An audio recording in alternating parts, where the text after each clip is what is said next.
ଗୀତ ସଂହିତା 132 ଆରୋହଣ ଗୀତ। ହେ ସଦାପ୍ରଭୁ, ଦାଉଦ ପକ୍ଷରେ ତାହାର ସକଳ କ୍ଲେଶ ସ୍ମରଣ କର। ସେ କି ପ୍ରକାରେ ସଦାପ୍ରଭୁଙ୍କ ନିକଟରେ ଶପଥ କଲା, ଆଉ ଯାକୁବର ବଳଦାତାଙ୍କ ନିକଟରେ ମାନତ କରି କହିଲା, ମୁଁ ଯେପର୍ଯ୍ୟନ୍ତ ସଦାପ୍ରଭୁଙ୍କ ନିମନ୍ତେ ଏକ ସ୍ଥାନ ଓ ଯାକୁବର ବଳଦାତାଙ୍କ ନିମନ୍ତେ ଏକ ଆବାସ ପ୍ରାପ୍ତ ନ ହୁଏ, ସେ ପର୍ଯ୍ୟନ୍ତ ମୁଁ ନିଶ୍ଚୟ ଆପଣା ଗୃହ ତମ୍ବୁରେ ପ୍ରବେଶ କରିବି ନାହିଁ, କିଏବା ଆପଣା ଶଯ୍ୟା ଉପରକୁ ଯିବି ନାହିଁ। ମୁଁ ଆପଣା ଚକ୍ଷୁକୁ ନିଦ୍ରା ଦେବି ନାହିଁ, ଅବା ଆପଣା ଚକ୍ଷୁପତାକୁ ଘୁମାଇବାକୁ ଦେବି ନାହିଁ। ଦେଖ, ଆମ୍ଭେମାନେ ଇଫ୍ରାତାରେ ଏ ବିଷୟ ଶୁଣିଲୁ, ଆମ୍ଭେମାନେ ବନସ୍ତ କ୍ଷେତ୍ରରେ ତାହା ପ୍ରାପ୍ତ ହେଲୁ। ଆମ୍ଭେମାନେ ତାହାଙ୍କ ଆବାସକୁ ଯିବା, ଆମ୍ଭେମାନେ ତାହାଙ୍କ ପାଦପୀଠରେ ପ୍ରଣାମ କରିବା।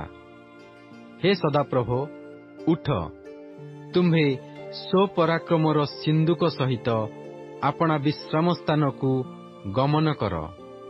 ତୁମ୍ଭର ଯାଜକମାନେ ଧର୍ମରୂପ ବସ୍ତ୍ର ପରିହିତ ହେଉନ୍ତୁ, ପୁଣି ତୁମ୍ଭ ସଦ୍ଭକ୍ତମାନେ ଆନନ୍ଦ ଧ୍ୱନି କରନ୍ତୁ। ତୁମ୍ଭ ଦାସ ଦାଉଦ ସକାଶୁ ଆପଣା ଅଭିଷିକ୍ତଙ୍କ ମୁଖ ଫେରାଇ ଦିଅ ନାହିଁ। ସଦାପ୍ରଭୁ ଦାଉଦ ପ୍ରତି ସତ୍ୟରେ ଶପଥ କରିଅଛନ୍ତି, ସେ ତହିଁରୁ ଫେରିବେ ନାହିଁ। ଆମ୍ଭେ ତୁମ୍ଭ ତନୁଜାତ ଫଳକୁ ତୁମ୍ଭ ସିଂହାସନରେ ବସାଇବା।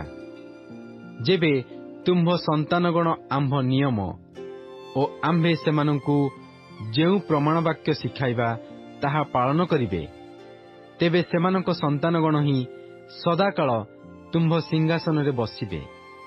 କାରଣ ସଦାପ୍ରଭୁ ସିଓନକୁ ମନୋନୀତ କରିଅଛନ୍ତି, ସେ ଆପଣା ନିବାସ ନିମନ୍ତେ ତାହା ବାଞ୍ଛା କରିଅଛନ୍ତି। ଏହା ଚିରକାଳ ଆମ୍ଭର ବିଶ୍ରାମ ସ୍ଥାନ ଅଟେ। ଏଠାରେ ଆମ୍ଭେ ବାସ କରିବା, କାରଣ ଆମ୍ଭେ ତାହା ବାଞ୍ଛା କରିଅଛୁ।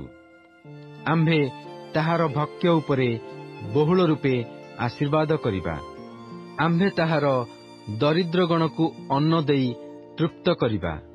ଆମ୍ଭେ ତାହାର ଯାଜକଗଣକୁ ହିଁ ତ୍ରାଣରୂପ ବସ୍ତ୍ର ପିନ୍ଧାଇବା ଓ ତାହାର ସଦ୍ଭକ୍ତମାନେ ଆନନ୍ଦରେ ଉଚ୍ଚଧ୍ୱନି କରିବେ। ସେଠାରେ ଆମ୍ଭେ ଦାଉଦର ଶୃଙ୍ଗ ଅଙ୍କୁରିତ କରିବା। ଆମ୍ଭେ ଆପଣା ଅଭିଷିକ୍ତଙ୍କ ପାଇଁ ଏକ ପ୍ରଦୀପ ନିରୂପଣ କରିଅଛୁ। ତାହାଙ୍କ ଶତ୍ରୁଗଣକୁ ଆମ୍ଭେ ଲଜ୍ଜାରୂପ ବସ୍ତ୍ର ପିନ୍ଧାଇବା, ମାତ୍ର ତାହାଙ୍କ ନିଜ ଉପରେ ତାହାଙ୍କ ମୁକୁଟ ଶୋଭା ପାଇବ।